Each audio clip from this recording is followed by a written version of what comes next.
Roho ya ubora. Danieli 6 mstari wa 1 mpaka mstari wa 3. Ufalme wa Yuda ulimtenda dhambi Mungu. Kwa hiyo Mungu akawaadhibu Yuda kwa kuwapeleka utumwani. Kwa kuna watu ambao walikuwa ni wacha Mungu nao wakabebwa. Mmoja ya watu waliokuwa wamebebwa ni Danieli na wale vijana wenzie, kina Shadraka, Meshaki na Abednego. Nao wakabebwa wakaenda utumwani. Lakini hawa vijana Danieli na wale watatu hawakuwa na makosa yale ambayo yalipelekea taifa la Yuda kuadhibiwa, lakini pia walienda utumwani.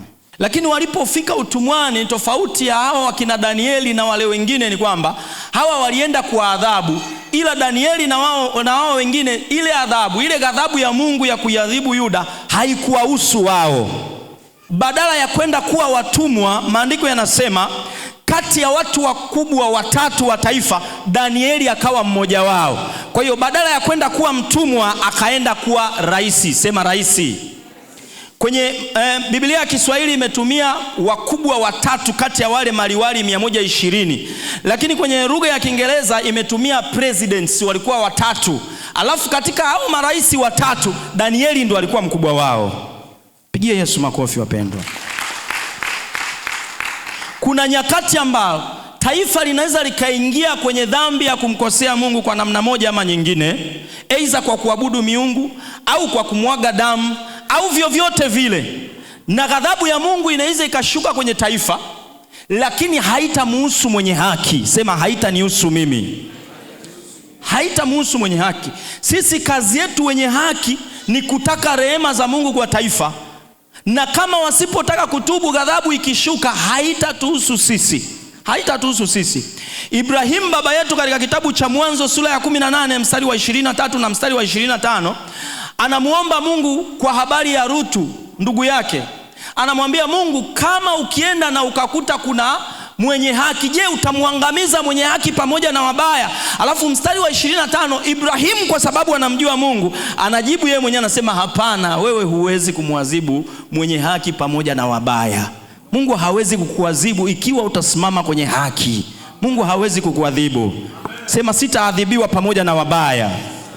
Tunalo jukumu la kuliombea taifa letu, tunalo jukumu la kuiombea nchi yetu, na tunalo jukumu ya kuwaambia, kupiga kelele nchi yetu kwa habari ya haki, kwa habari ya kumjua Mungu. Wasiposikia, adhabu itakayokuja haitatuhusu sisi. Ndivyo maandiko yanavyosema. Wakati kuna uangamivu kwetu sisi, kutakuwa na kuinuliwa. Hivyo ndivyo ilivyo. Bwana Yesu asifiwe sana.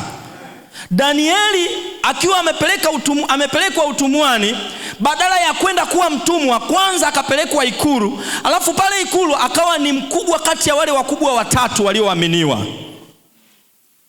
Mungu akupe hiyo neema katika jina la Yesu. Mungu akupe hiyo neema katika jina la Yesu. Sasa ndiposa tunayasoma maandiko haya kwenye sura ya 6, anasema Danieli akaonekana kuwa mtu bora kwa sababu roho bora ilionekana ndani yake. Na ile roho bora ilionekana ndani yake ikampa Danieli kuwa mkubwa kati hata ya wale watatu walioonekana kuwa na hekima. Hekima ya Danieli ikaonekana kuwa kubwa kuliko hekima ya hawa wengine, kwa sababu Mungu wa Danieli alikuwa ni tofauti na Mungu wa hawa wengine. Amen. Amen. Zipo hekima tunazipata mashuleni. Wapendwa, ni hekima zinasaidia maisha. Lakini ni tofauti sana na ile hekima ambayo tunaipata kwa Mungu. Ile inayozalisha roho bora ndani yetu. Ile ni ya tofauti. Ukiipata hiyo, utatofautishwa tu. Kwa hali ya kawaida, Babeli ilikuwa ni nchi ambayo imeendelea sana kielimu kuliko hata Israeli nyakati hizo. Lakini Danieli akaonekana kuwa mtu bora, sio kwa sababu ya madarasa aliyowahi kuhudhuria, ila ni kwa sababu roho ya Mungu ilikuwa inaishi ndani yake. Ukikubali Roho Mtakatifu aishi ndani yako, kuna roho ya ubora itazaliwa ndani yako, na utaonekana kuwa mtu bora katikati ya watu bora. Na neema hiyo iwe juu yako katika jina la Yesu Kristo. Amen. Roho ya ubora. Hebu andika, ubora ni sifa ya kiroho inayozalishwa na mtu anayetembea katika mpango sahihi wa Mungu. Ubora ni sifa ya kiroho inayozalishwa na mtu anayetembea katika mpango sahihi wa Mungu. Amesema mtumishi wa Mungu John, ukisikia jambo lolote la kimungu ndani yako, lifanyie kazi wakati huo huo. Hata unapokuwa kwenye maombi, kuna namna Mungu huwa anasema, na wakati mwingine sisi huwa tunakemea, lakini kumbe lile wazo Mungu amelileta kujibu unachokiomba. Unapopata kitu kama hicho, hebu kuwa na diary, kiandike, na ukisha kiandika, ukimaliza maombi kakifanyie kazi. Ndio majibu ya Mungu, ndio kutofautishwa kwenyewe. Wakati wengine hawana sehemu ya kusikizishwa sauti ya jambo la kufanya, wewe unayo sehemu kutoka kwa Mungu wako. Unapoomba, Mungu anasema na wewe hata kwa njia ya mawazo. Andika hilo wazo, liandike afu kalifanyie kazi. Utaona watu wataiona roho ya kiungu ndani yako, roho ya ubora ndani yako. Amen. Andika tena, ubora ni tendo la kiibada, kwa sababu hata Mungu wetu anafanya vitu vyake kwa namna ya ubora sana. Kwa Mungu wetu huwa anapendezwa sana na mtu anayefanya vitu vyake kwa ubora. Sema, nitafanya vitu vyangu kwa ubora katika jina la Yesu Kristo. Afu andika jambo lingine la tatu, roho ya ubora ni mwelekeo wa ndani unaoundwa na Roho Mtakatifu na kudhihirika kupitia tabia ya mtu. Sisi tunaamini mtu aliyeokoka, wokovu unaambatana na tabia, mwenendo wa maisha. Amen. Kwa hiyo kama kuna wokovu umezaliwa ndani yako, kama umezaliwa mara ya pili, tunategemea na tabia zidhihirishe kilichozaliwa ndani yako. Kwa sababu roho ya ubora, ile ambayo Roho Mtakatifu anayoiachilia ndani ya mtu, inadhihirika kupitia tabia ya mtu, na sio maneno peke yake. Tabia, jumla ya maisha yako yote yanatafsiri kile kilicho ndani yako. Bwana Yesu atusaidie sana. Sasa nataka tuziangalie hizi tabia, baadhi tu ya tabia hizi ambazo zina reflect roho ya ubora ambayo imezalishwa na Roho Mtakatifu ndani yako. Andika tabia za mtu mwenye roho ya ubora. Tabia ya kwanza, tabia ya kushikamana na mambo mazuri na mema. Alafu andika, ubora unapaswa kuwa tabia ya mwendelezo na sio tukio la mara moja. Tunategemea mtu mwenye Roho Mtakatifu ndani, jumla ya maisha yake ambayo ndo tunaita tabia, yatakuwa ni mema, ya kupenda vilivyo vyema, kuishi kwa wema. Maandiko yanasema ikiwa kuna wema wowote, jambo lolote lililo jema, tafakarini hayo. Maana yake ina deal pia na mawazo ya mtu. Kuanzia kwenye mawazo ya mtu ubadilishwe nia yako ya ndani, kuanzia kwenye mawazo ya ndani yawe yanawaza mema, kwa sababu mawazo hayajifichi kama tunavyodhani kwamba umeyaficha ndani ya akili alafu unajaribu kuakti kwa nje. Kuna wakati mawazo yanalazimika kutoka, yanalazimisha yenyewe kutoka na kudisplay utu wa ndani. Kwa hiyo badiliko linapaswa kuanzia ndani. Uwe ni mtu unayetafakari yaliyo mema. Uwe ni mtu ambaye ubora unaanza kuonekana kuanzia kwenye nini unawaza. Sasa kuna wengine huwa inakuwa displayed tu kwenye kujikwaa. Kuna mambo anaweza kayatamka, unajua tu huyu mtu ndani hana Mungu kama anavyotuektia nje.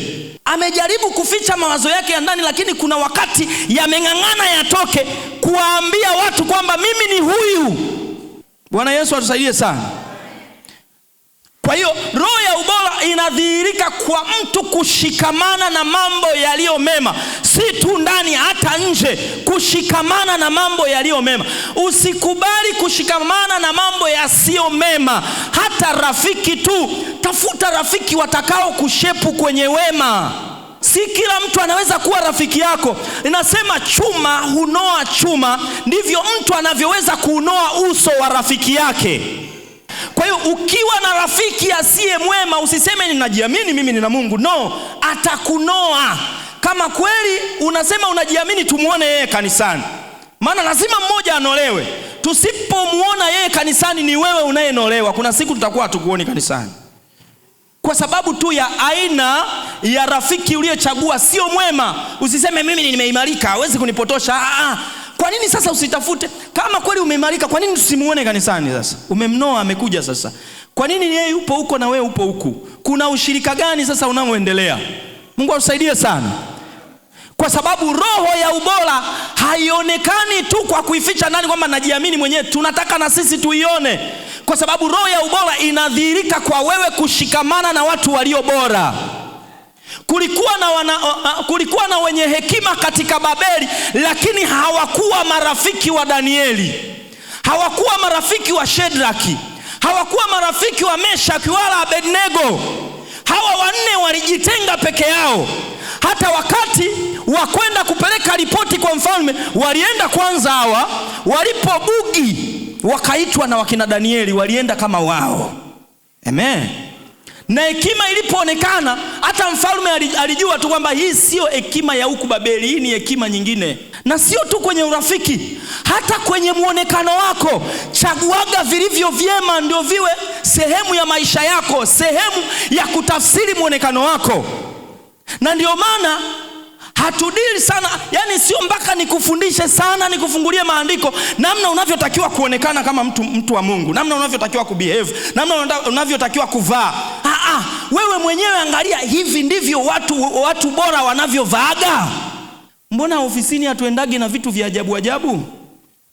Kwa nini tusimheshimu Mungu wetu kama tunaamini hapa ndo kitovu cha ubora? Hata muonekano wako mbele za watu, mbele za Mungu, unapojihudhurisha madhabahuni, unapoenda ofisini, unapokuwa mtaani, hebu kaa katika muonekano ambao kila mtu atasema huyu ana roho ya ubora ndani yake.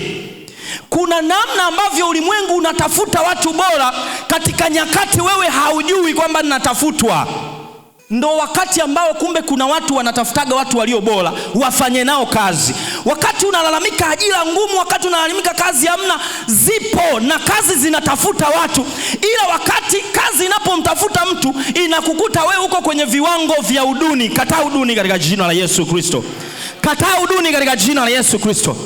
Ili Mungu anapofungua milango sasa ya kile unachokiomba, ile milango isikukute katika hali ya uduni. Hautakiwi kwenye maisha yako ubebe alama yoyote ya uduni. Ikatae katika jina la Yesu. Ikatae katika jina la Yesu. Chochote ambacho kina display uduni kwenye maisha yako, kikatae kwa nguvu zote. Tunawezaje kusema Mungu anabariki na sisi tuko duni kiasi hicho? Sisi sio wa second hand. Sasa wewe unakuja second hand? Nguo umevaa second hand, simu unayotumia second hand, nyumba wote ni wengi ni wapangaji second hand. Sasa wewe ni second hand kweli? Tunakataa. Tumeenda nchi ya jirani, nimeenda nchi ya jirani hapa Rwanda, Kigali.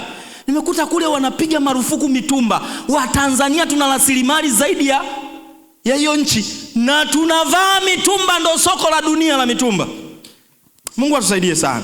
Yani kuna maduka unayapitaga yanauza nguo nzuri, unakimbilia kwenye zile za 500 zote, chagua 500, kila moja 500, 500 zote. Na zile za 15,000, 20,000, 100,000 nani azivae? Kwa nini unakimbiliaga tu sehemu ambayo hiyo shati unayochagua unafutia hapo na gawa shafu unaendelea kuiangalia? Una shida gani?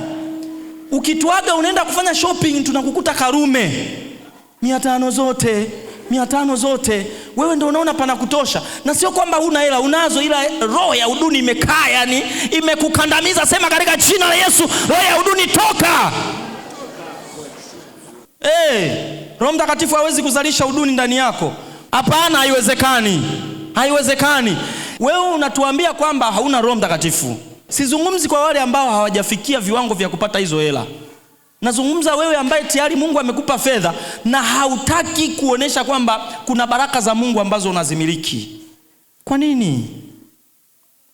Yule ambaye hajapewa fedha atamwangalia nani ili amsaidie kama vile ambavyo Felista amemsaidia mwingine?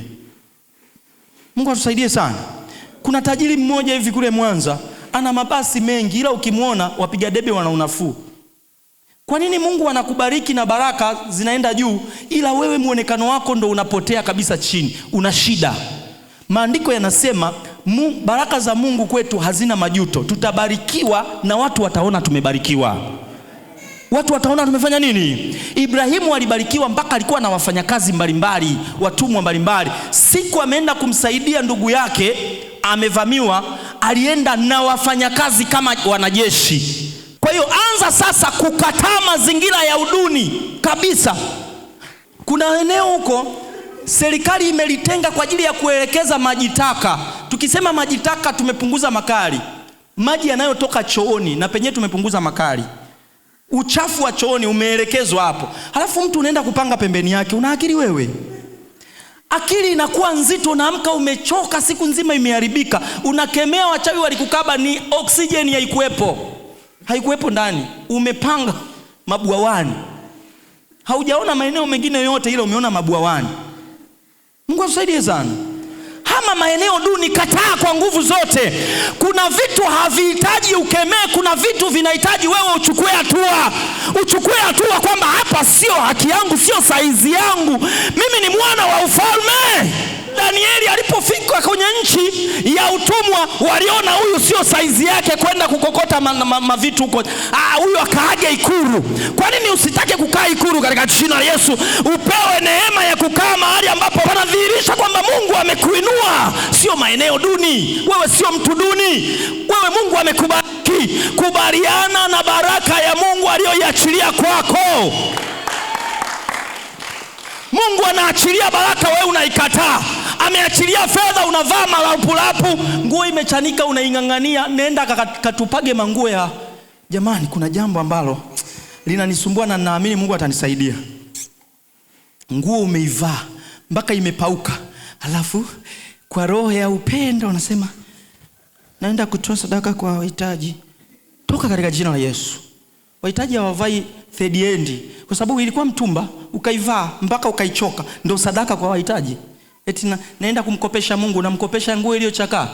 Ukisikia kuna sadaka ya wahitaji, nendaga kanunue nguo nzuri, uwape wanaopeleka sadaka kwa wahitaji. Usivue iliyochakaa. Na ikikulazimu kutoa ya mwilini mwako, toaga unayoipenda, sio iliyopauka.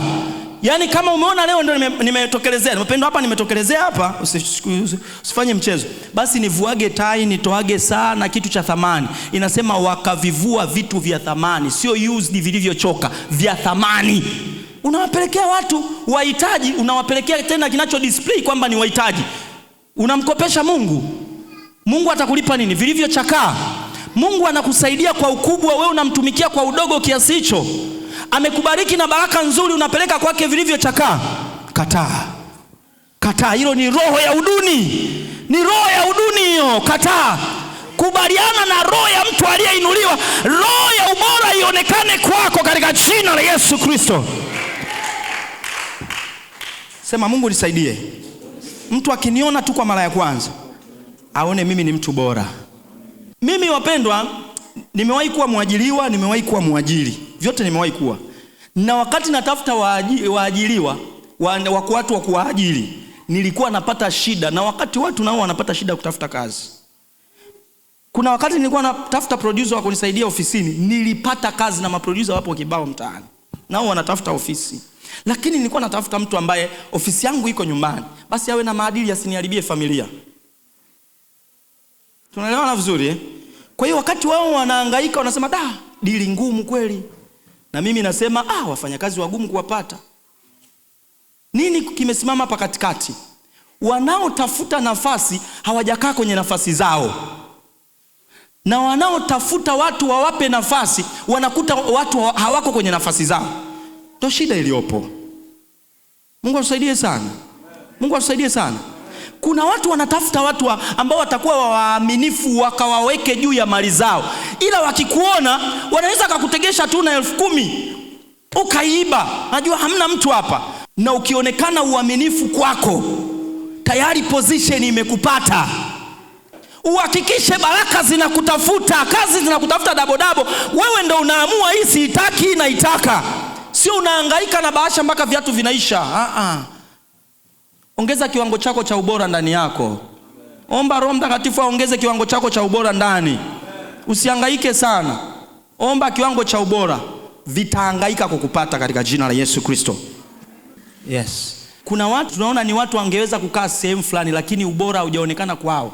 Wakati mwingine hata fedha zimekuwa zikikaribia mpaka mlangoni kwako, tunazishikilia kwanza kwa sababu tunakujua.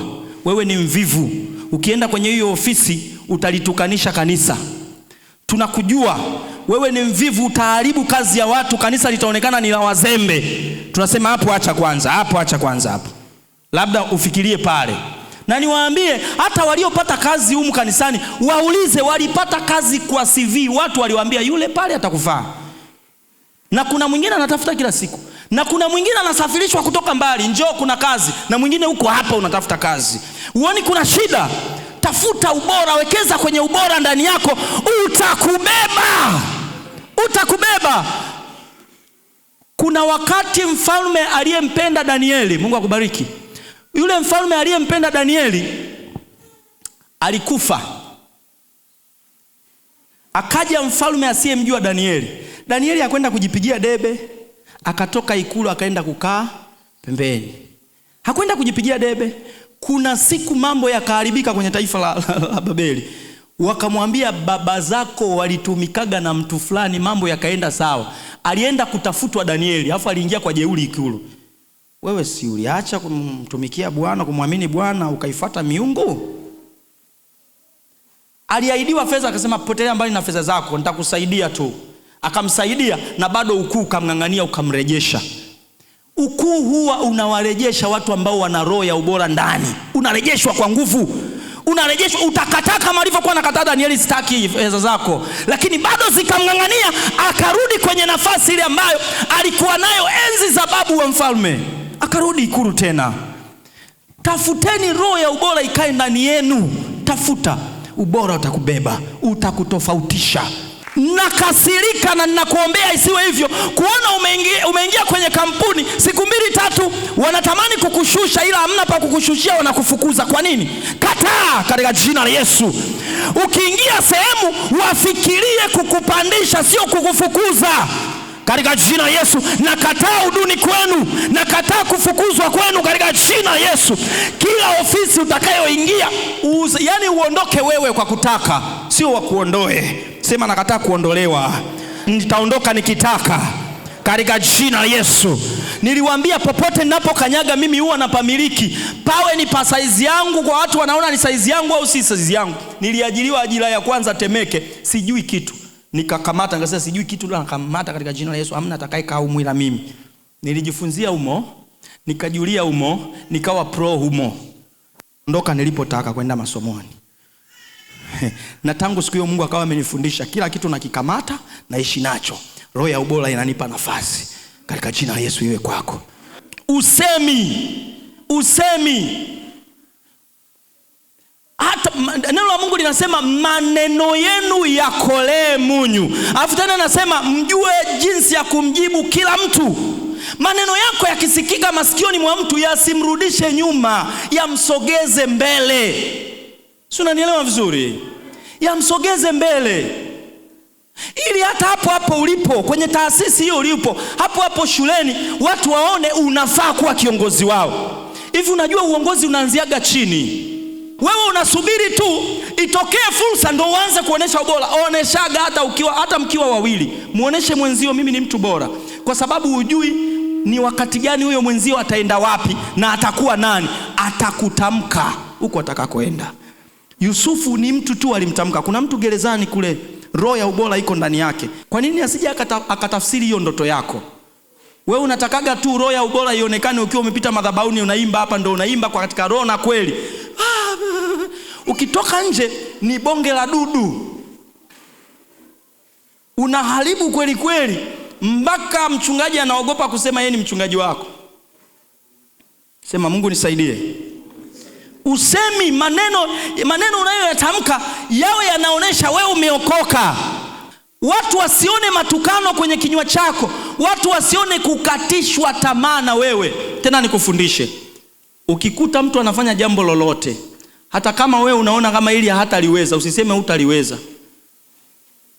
Mwambie utaweza. Na kinywa chako kinaumba. Akiweza atakumbuka kuna nani alisema nitaweza. Na ukimwambia hili uwezi, kuna siku ataweza, atakukumbuka kwamba wewe ulikuwa ni adui, hata ungejipendekeza vipi. Atajua wewe ulikuwa ni adui, ulishindwa tu la kumfanya. Simama kwa miguu yako. Hatutakuwa na session ndefu ya maombi leo, kwa sababu tunaingia kwenye session nyingine. Nataka tutufuatishe haya maneno. Sema Yesu, ninakuomba uachilie roho ya ubora ndani yangu.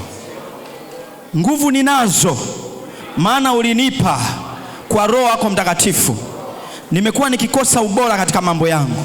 Nisaidie ubora uonekane katika mambo yangu. Katika utumishi wangu ubora uonekane. Katika kazi zangu za mikono ubora uonekane. Nataka turudie kwenye hii katika kazi zangu za mikono. Maandiko yanasema chochote unachokifanya, hata kama unafanya kazi chini ya asiyeamini, fanya kama unafanya kwa Bwana.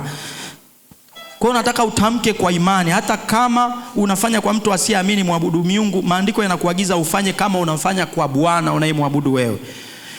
Sema, Roho Mtakatifu nisaidie na roho ya ubora katika eneo langu la kazi. Kila nitakachokifanya watu washangae ubora, washangae ufanisi katika jina la Yesu Kristo. Kazi yangu yoyote nayoifanya, kazi zote ambayo mikono yangu itaifanya, nizifanye kwa ubora na kwa ufanisi katika jina la Yesu. Napokea roho ya ubora.